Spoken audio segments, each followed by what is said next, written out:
Hey Falcons fans, if you want to stay up to date with all the news, updates and developments about our team, you're in the right place. Here you'll find everything about the Atlanta Falcons, with content made especially for our fans. So, don't waste any more time. Subscribe to the channel right now and activate the bell to receive all notifications firsthand. And, of course, leave your like to strengthen our incredible community of Falcons fans. Get ready, because we're bringing you hot and exclusive news. Now let's get to today's news. Falcons have unusual incentive to target former rivals' defensive back. The Atlanta Falcons didn't get exactly the secondary upgrades they were hoping for when they signed veteran safety Justin Simmons last offseason. Simmons wasn't bad, but he also wasn't the same player he was when he was an All-Pro with the Denver Broncos. But that doesn't mean the Falcons can't use free agency again this offseason to continue their search for a dominant safety duo. On day 5, Will McFadden of ATLANTAFalcons.com argued that he likes the idea of the team targeting former Carolina Panthers safety Jordan Fuller. Raheem Morris, who coached Fuller from 2021 to 2023 when he was the Los Angeles Rams defensive coordinator, knows exactly what kind of impact he can make.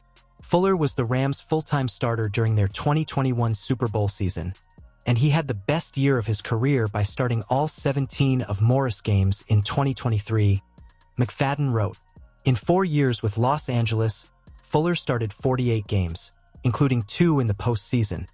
He recorded 279 tackles, 17 pass defenses, 7 interceptions, and 4 forced fumbles. It's rare for a writer working for a team website to be so forthright about wanting to sign a free agent." Working for the team's website, McFadden is a Falcons employee.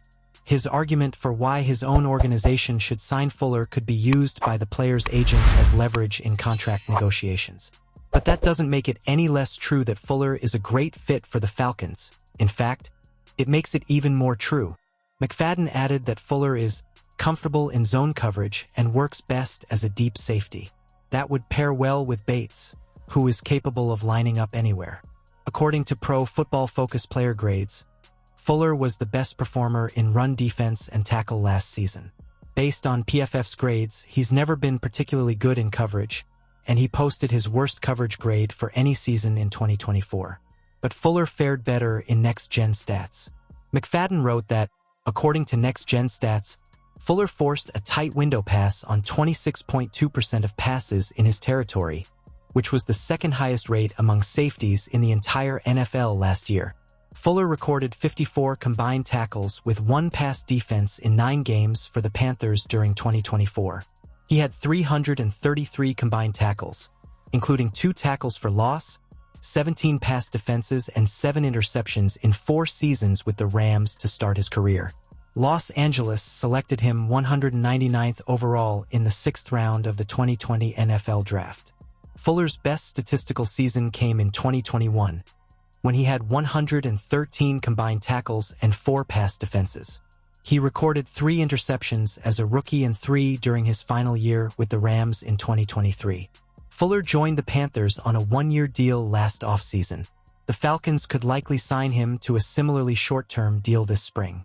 Tyler Lockett, DK Metcalf, and other WRs offer the Falcons an incredible opportunity. The Atlanta Falcons have done an excellent job building their pass-catching unit.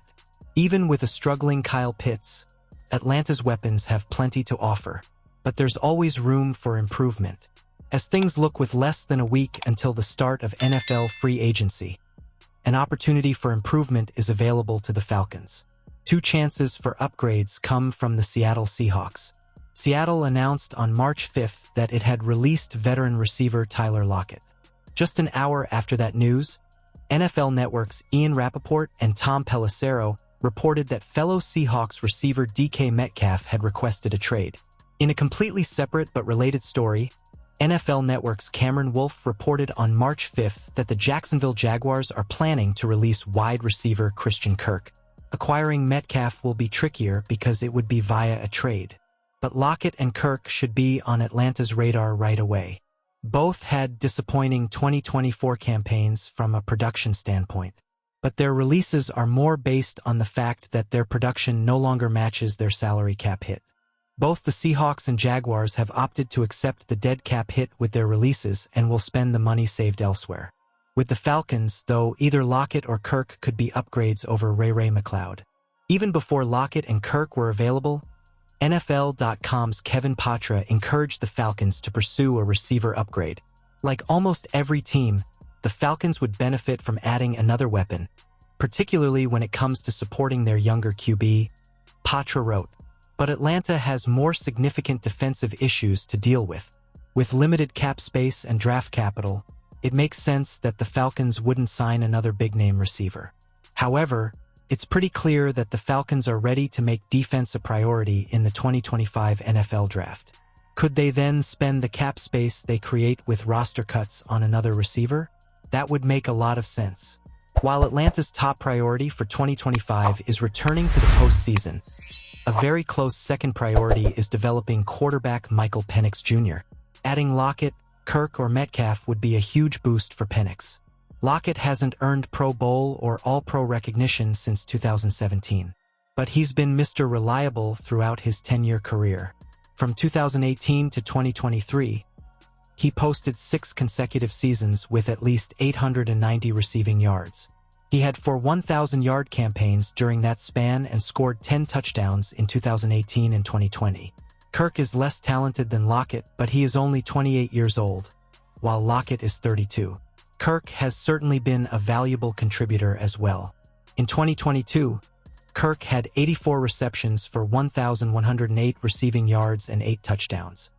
He recorded at least 700 receiving yards in 2019, 2021, and 2023 as well. Kirk could have reached the 700-yard plateau again in 2024 if not for a broken collarbone near the midseason mark. He finished last year with 27 receptions, 379 receiving yards, and 1 touchdown in 8 games. Lockett had 49 receptions, 600 receiving yards, and 2 touchdowns in 17 contests during 2024.